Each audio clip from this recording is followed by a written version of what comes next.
Hi everybody, welcome back to the Young Grower. So it's the beginning of April and it's that time of the month when I need to get lots of seeds sown. So April is the busiest time, I think, to sow seeds. Like so many that need to be sown this month. So I'm going to quickly go through and show you what can be sown in an unheated greenhouse, polytunnel, and some of these can be sown outside as well. But let's say we're going to quickly go through these because there's quite a lot. And then we're going to get some of them sown in some compost. So to start off with, we have lots of courgettes, squashes, and we're not going to sow these today, but they are going to get done in April. You need to be a bit cautious if you are going to sow these in April just because of the frost. So yeah, make sure they're inside, under cover. I've actually got a IKEA shelving that I'm going to actually put them in just for extra protection, just to be safe, because yeah, that frost can still get them. And we have lots of varieties from Ukarikuri squash. We have a spaghetti squash. We have the Boston squash, banana squash. Then we have the Gilbert English custard, patty pan, courgettes. Yeah, there's lots. I'm not sure if I'm going to be growing all of them yet. We'll cross that bridge later on.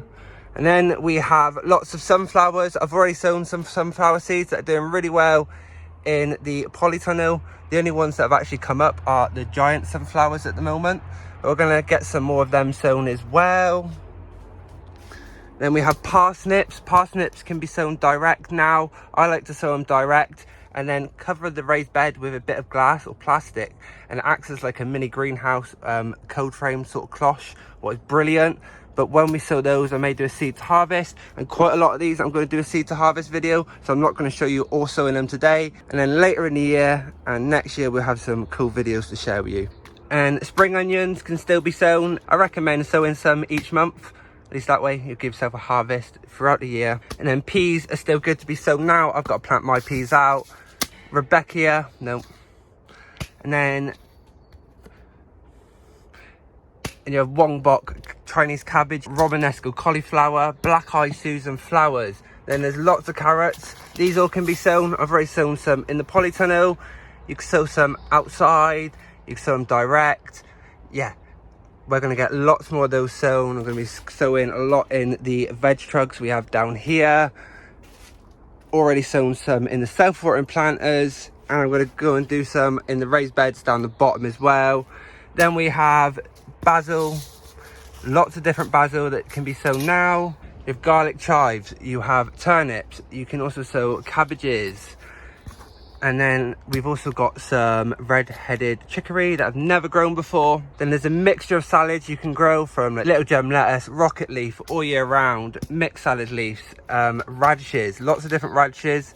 We've got French ones, cherry bell ones, and we've also got some mooli radish to try this year. What I think I'm going to do in the self-watering pot and some outside.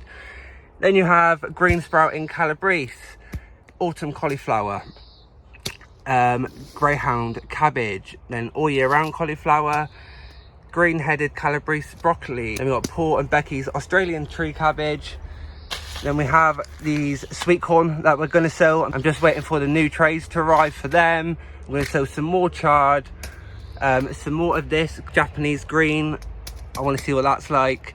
And then we have a mixture of kales, and I'm also going to sow some more blue kohlrabi.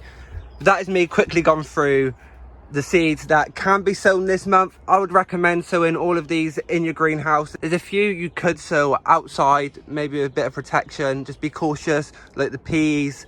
You can do your parsnips and radishes as well, but I would be very careful with planting things direct because it is very cold still. The nights are very cold. If you've got the opportunity to start the seeds off inside and then plant them out later in the year when that risk of frost has gone, yeah, it's worth it.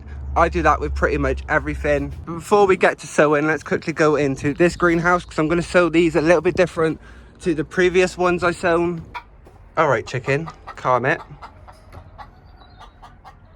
So the seedlings in here are doing really well, or the ones in big pots, like these ones. Sunflowers, the garlic, the peas are doing absolutely amazing, onions. But then when it comes to sowing the stuff in the Charles Dowding 60 cell trays, I'm not 100% happy with them. You saw my post on Facebook talking about this. they're drying out so quickly because I'm not coming here every day with my health and the way things are. Yeah, and I need something that is going to last at least 2 days, and they're just drying out so quickly because they're so small. I've put trays under them and it don't seem to be helping. So now I've put some wool mat under it. It's just some wool matting that came as like protective packaging in the mail, and I'm hoping that will encourage these to do a lot better, because look at all the beetroot. They're not doing that good. But I am going to get some more of these sown. I've ordered some bigger trays. These are 60 cell trays. I've ordered some that are 40, so it's less cells and more room, and I'm hoping they're going to do a lot better, and they should arrive very soon from Container Wise. Yeah, I'm not too happy with these. They just seem to be so small. The ones I've used in the past were at least double the length, but with multi-sowing, yeah, just look at the beetroot.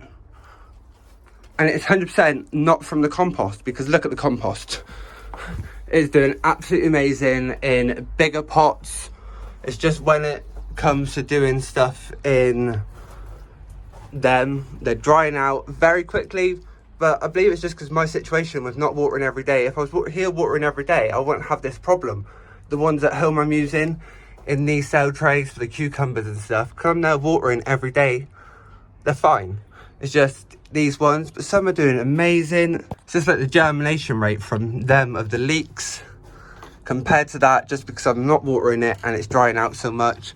But like I say, it's definitely not the compost. I'm not worried about the compost. I'm still going to use this compost, but hopefully the new trays I get will do the job. But we are going to sow some more of these bits. And normally I don't even do it this way. Normally I start all my stuff off in pots and then transplant it into these trays. And this year I thought I'd try to do it this way. I did mention it in my previous video that I'd try and do it this way and see how that does.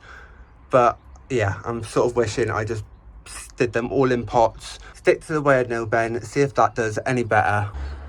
I'm starting to ramble.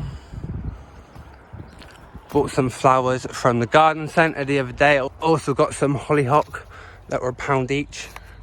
I got 4 different colours, 2 plants of each that are all going to go in the flower bed. Marigolds, and these are stock. I nearly killed my sweet peas with everything going on. Yes, but they're coming back to life. I've been giving them a good feed, and yeah, they're doing a lot better than they was. But things like this happen. Like, this method is absolutely brilliant, but you stop doing something or you forget about something and it can slowly, yeah, go like that. But they're all coming back. Or the nice beautiful green leaves. Anyway, I got a bit distracted then, but at least I've shown you the seedlings, and we've had a quick talk to show you what can be sown in April, and there's quite a lot. And if you've got the grow calendar, you will be able to see exactly what can be grown, and yeah, it's literally all of this. So we're going to be sowing ours today in these bigger trays from Container Wise. I was originally just going to do them all in pots. Then I thought actually the pots are around the same size as these. So I'm just going to treat these as individual pots. But at least that way I can get a lot more into a tray. Like I said, big welcome to all the new subscribers. I can't believe we've nearly had another 100 subscribers in the last month. It's brilliant. So I've got quite a few packs here to go. We need 15 different things to fill this tray. I've started to write labels up already as well. I'm not going to show you how to sow them, because I'm literally just going to sprinkle them in, cover them with a bit of compost, and then water them in. So yeah, let's get to sowing.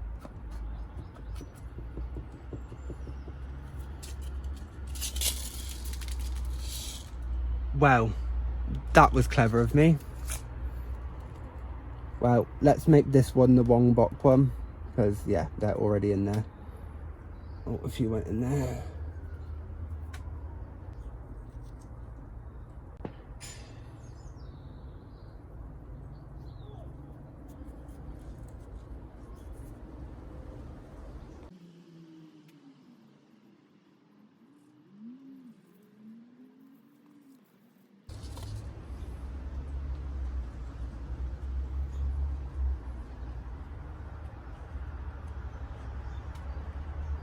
So that's 10 different lots of seed sown, and now I'm going to go through and find the last 5 what to do. I'm not too sure yet. I'm going to do some rocket as well. Last time I grew rocket, it was a great sacrificial crop to plant next to things that I didn't want the flea beetle to eat, and they ate this rocket instead of all the other stuff. So let's sow some more just in case we need it again. I'm gonna do some more of the Ford Hook Giant Chard. Love this variety. It also has a sweet stem, what is beautiful, and apparently cook the tasty white stem like asparagus. Somehow I've accidentally deleted the footage of me finishing off the video.